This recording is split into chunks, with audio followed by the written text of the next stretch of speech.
మహబూబ్ నగర్ వెళ్దాం. మహబూబ్ నగర్ ముఖ్యమంత్రి సొంత జిల్లా. ఇక్కడ కూడా ఫలితాలు ఏ విధంగా ఉండబోతున్నాయని రెండు తెలుగు రాష్ట్రాలు ఎదురు చూస్తూ ఉన్నారు, చాలా ఉత్కంఠగా ఎదురు చూస్తున్నారు.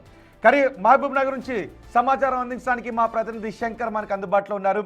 శంకర్, మహబూబ్ నగర్లో కౌంటింగ్ ప్రారంభమైంది, అక్కడ ఏర్పాట్లు ఏ విధంగా ఉన్నాయి, ఎటువంటి ఉత్కంఠ కనిపిస్తోంది ఈ ఫలితాలపై? ఇప్పటికే ఎగ్జిట్ పోల్ ఫలితాలలో ఇక్కడ కాంగ్రెస్కే ఎడ్జ్ ఉంది అని ఎగ్జిట్ పోల్ అంచనాలు చెబుతూ ఉన్నాయి. ఎస్ రోహిత్, ఇప్పటికే ఉమ్మడి పాలమూరు జిల్లా వ్యాప్తంగా కౌంటింగ్ ప్రక్రియ ప్రారంభమైంది. ప్రధానంగా బ్యాలెట్ బ్యాగ్స్లను ఎన్నికల అధికారుల సమక్షంలో ఓపెన్ చేశారు. మొత్తంగా కూడా ఎక్కడ ఎలాంటి ఇబ్బందులు రాకుండా చూస్తున్నారు. ప్రధానంగా ఇదంతా కూడా బ్యాలెట్ బాక్సుల్లో అభ్యర్థుల భవితవ్యం నిక్షిప్తమై ఉంది కాబట్టి ఖచ్చితంగా ఆ ఎన్నికలను కౌంటింగ్ అంటే ఈ ఓట్లను కౌంటింగ్ చేసేటప్పుడు చాలా పద్ధతిగా నీట్ గా చేస్తారు. ఎక్కడ కూడా ఎలాంటి ఇబ్బందులు రాకుండా చూస్తారు. ఇప్పటికీ ఎన్నికల కౌంటింగ్ కేంద్రాల దగ్గరికి మనం విజువల్స్ లో చూడొచ్చు.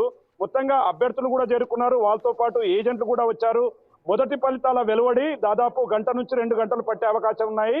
ఇక ముఖ్యంగా రాష్ట్ర వ్యాప్తంగా మహబూబ్ నగర్ జిల్లా మీదే ప్రత్యేకంగా అందరి దృష్టి ఉంటుంది. ఎందుకంటే సీఎం సొంత జిల్లా కావడం, ప్రధానంగా సొంత జిల్లా కావడంతో ఇక్కడ అందరి దృష్టి ఇక్కడే ఉంటుంది కాబట్టి ప్రధానమైనటువంటి ఆసక్తి అంతా కూడా ఇక్కడే నెలకొంది. ఏదేమైనప్పటికీ మున్సిపల్ ఎన్నికలకు సంబంధించి అభ్యర్థులు పెద్ద ఎత్తున ప్రచారాలు నిర్వహించారు. మొత్తంగా ప్రజలను ఆకట్టుకునే ప్రయత్నం చేశారు. దీంతో ఎవరికి ఓటు వేయబోతున్నారు, ఎవరిని గెలిపించబోతున్నారు, ఎవరిని ఇంటికి పరిమితం చేయబోతున్నారు అనేది మాత్రం ఆసక్తికరంగా ఉన్నటువంటి సిచ్యువేషన్ కనపడుతుంది. ఇక ముఖ్యంగా కొడంగల్ నియోజకవర్గానికి సంబంధించి 12 వార్డులు ఉంటాయి. 12 వార్డుల్లో కూడా ఇప్పటికే ఎగ్జిట్ పోల్ ఫలితాలతో పాటు మిగతా ఫలితాలు కూడా కాంగ్రెస్ వైపే మొగ్గు చూపుతున్నాయంటూ కూడా ఎగ్జిట్ పోల్ ఫలితాలు వస్తున్నాయి. ఏదేమైనప్పటికీ మ్యాజిక్ ఫిగర్ దేని అందుకుంటుంది. ఇక మున్సిపల్ సంబంధించి కార్పొరేషన్ గా ఏర్పడిన తర్వాత మహబూబ్ నగర్ కార్పొరేషన్ లో మొత్తం 60 డివిజన్లు ఉన్నాయి. 60 డివిజన్లో ఇప్పటికే 30 నుంచి 35 డివిజన్లు కాంగ్రెస్ కైవసం చేసుకోబోతుందని చెప్పి కూడా ఎగ్జిట్ పోల్ ఫలితాల్లో తేలుతుంది. దీంతో ఒక్కసారిగా సర్వత్రా ఆసక్తి రేకెత్తిస్తుంది. ఇక జిల్లాలకు సంబంధించి కొడంగల్, కోస్గి, నారాయణపేట ఈ జిల్లాల్లో, నారాయణపేట జిల్లాలో బీజేపీ హంగుతో తను ఆ పీఠాలను కైవసం చేసుకునేందుకు సిద్ధమవుతుంది. దీంతో అంతా కూడా ఓవరాల్గా ఈ ఎపిసోడ్ అంతా కూడా మొత్తం కూడా ఉత్కంఠ వాతావరణం ఉంది. ఒకవైపు అభ్యర్థులంతా కూడా సైలెంట్ మోడ్ లోకి వెళ్ళిపోయారు. ప్రచారాలు అవన్నీ ముగిసిపోయాయి టోటల్ గా ఓవరాల్ గా. ఇప్పుడు చూస్తే ఫలితాలు ఎప్పుడు వస్తాయి, ప్రజలు మాకు ఏ విధంగా తీర్పు ఇవ్వబోతున్నారు అని మాత్రం సర్వత్రా ఆసక్తిని రేకెత్తిస్తున్నటువంటి సిచ్యువేషన్ కనబడుతుంది. ఇక ముఖ్యంగా మక్తల్ నియోజకవర్గానికి సంబంధించి 6వ వార్డు అభ్యర్థి బీజేపీ అభ్యర్థి ఆత్మహత్యతో అక్కడ పోలింగ్ కు సంబంధించిన ఎన్నికల కౌంటింగ్ కు సంబంధించి పోలింగ్ కూడా ఆగిపోయింది కాబట్టి 373 డివిజన్లు వార్డులు, వీటిలో 1569 మంది అభ్యర్థుల భవితవ్యం తేలబోతుండడంతో ఒక్కసారిగా ఆసక్తికరమైనటువంటి ఉత్కంఠత రేకెత్తిస్తున్నటువంటి సిచ్యువేషన్ ఉమ్మడి పాలమూరు జిల్లాలో కనపడుతుంది. ఇప్పటికే బ్యాలెట్ బాక్సులు తీశారు. పోస్టల్ బ్యాలెట్ కు సంబంధించినటువంటి ఎన్నికలకు సంబంధించినటువంటి పోస్టల్ బ్యాలెట్ ఓట్లను కూడా లెక్కిస్తున్నటువంటి సిచ్యువేషన్ కనపడుతుంది. రోహిత్, మీరన్నట్టుగా ఎగ్జిట్ పోల్ ఫలితాలలో పూర్తిగా కాంగ్రెస్ వైపు మొగ్గు చూపుతున్నాయి. కానీ బీజేపీ, బీఆర్ఎస్ కూడా ఈ పోటీల్లో తాము ఉంటామని చెప్పి కూడా ప్రచారంలో ఓరావరి ప్రచారాలు చేశారు. ఖచ్చితంగా పంచాయతీ ఎన్నికల్లో పుంజుకున్నటువంటి కొన్ని ప్రాంతాల్లో తాము ఈసారి మున్సిపల్ పీఠాన్ని కైవసం చేసుకునేందుకు సిద్ధమవుతున్నటువంటి సిచ్యువేషన్. దీనికి సంబంధించి ఉమ్మడి పాలమూరు జిల్లా వ్యాప్తంగా మంత్రులు, మాజీ ఎమ్మెల్యేలు, మాజీ మంత్రులు వీరంతా కూడా రాజకీయ వ్యూహాలకు పదులు పెట్టారు. రాజకీయ చదరంగంతో పూర్తిగా ప్రజలను ఆకట్టుకునే ప్రయత్నం చేశారు. మరి ఈ ఎన్నికల్లో డబ్బుల పంపిణీ ప్రధానంగా ఓటర్లను ఆకర్షించే విధంగా చేశారు. లక్షల రూపాయల్లో అభ్యర్థులు డబ్బుల పంపకాలతో పాటు మద్యం పంపకాలు కూడా జరిగాయి.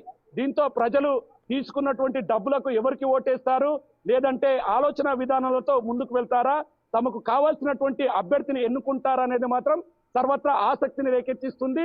ఇక ముఖ్యంగా ఆత్మకూరు, అమరచింత, కొత్తకోట, పెబ్బేరు ఈ వార్డుల ఈ మున్సిపల్లకు సంబంధించి తక్కువగా వార్డులు ఉంటాయి కాబట్టి ఈ ఫలితాలు మొదటగా వచ్చే అవకాశం ఉంటుంది. గద్వాల, మహబూబ్ నగర్ కు సంబంధించి ఎక్కువగా డివిజన్లు ఉంటాయి, వార్డులు ఉంటాయి కాబట్టి పూర్తిగా అక్కడ కొద్దిగా లేట్ అయ్యే అవకాశాలు. ఇక బ్యాలెట్ బాక్సుల్లో తీస్తున్న క్రమంలో కూడా ఓట్లను చాలా క్లియర్ గా తీయాలి. ప్రతిదీ కూడా వీడియో రికార్డెడ్ ఉంటుంది.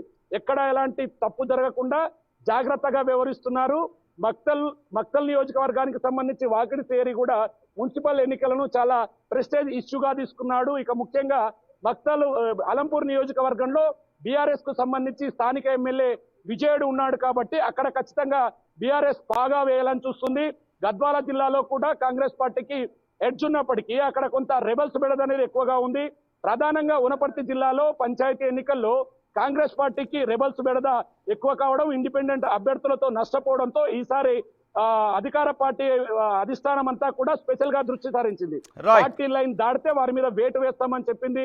దీంతో ఈసారి పకడ్బందీగా ఈ మున్సిపల్ ఎన్నికలను కైవసం చేసేందుకు అన్ని పార్టీలు సిద్ధమవుతున్నాయి. మనం చూస్తున్నట్టు పోలీసులు కూడా చాలా జాగ్రత్తగా వ్యవహరిస్తున్నటువంటి సిచ్యువేషన్ ఉమ్మడి పాలమూరు జిల్లాలో కనపడుతుంది. రోహిత్. రైట్ శంకర్, ఫలితాల కోసం మళ్ళీ మిమ్మల్ని తిరిగి నేను సంప్రదిస్తాను. ఇవి కరీంనగర్, మహబూబ్ నగర్ సంబంధించి కార్పొరేషన్లకు సంబంధించి ఫలితాల కౌంటింగ్ ఏర్పాట్లు. ఫలితాలు ఎలా ఉండబోతున్నాయనే ఉత్కంఠ అందరిలోనూ కనిపిస్తూ ఉంది, అభ్యర్థుల్లోనూ, ఓటు వేసిన ఓటర్లోనూ. ఆ ఫలితాలు ఎందుకు అంటే పార్లమెంట్ ఎన్నికలు జరిగిన తర్వాత తెలంగాణలో గుర్తుపై జరుగుతున్నటువంటి తొలి ఎన్నికలు కాబట్టి ఇది పార్టీకి సంబంధించిన విధానాలపై ప్రజల్లో ఎటువంటి అభిప్రాయం ఉంది అనేది కొంత తేటతెల్లం అయ్యే అవకాశం ఉంటుంది. కాబట్టి ఈ ఎన్నికలపై అందరి చూపు పడింది, ఈ ఫలితాలపై అందరి చూపు పడింది. సో ఫలితాలను అందరికంటే వేగంగా మీకు అందించడానికి బిగ్ టీవీ అన్ని ఏర్పాట్లు చేసింది. ప్రస్తుతం కరీంనగర్ నిజామాబాద్, ఈ కరీంనగర్ నిజామాబాద్ ఈ రెండు కార్పొరేషన్లు బీజేపీ వశమయ్యే అవకాశం ఉంటుంది.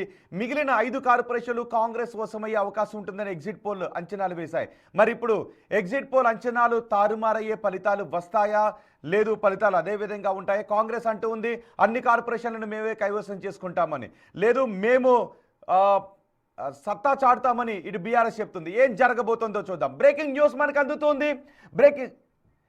ఒకసారి ఒక చిన్న షార్ట్ బ్రేక్ తీసుకుందాం. షార్ట్ బ్రేక్ తీసుకున్న తర్వాత మొత్తం ఈ కార్పొరేషన్లు, మున్సిపాలిటీలో కౌంటింగ్ ఏర్పాట్లు ఏ విధంగా ఉన్నాయి, రౌండ్కి మారిపోయే ఆ ఫలితాల ఉత్కంఠ ఏ విధంగా ఉందనేది మీకు అందించడానికి సిద్ధంగా ఉంది బిగ్ టీవీ.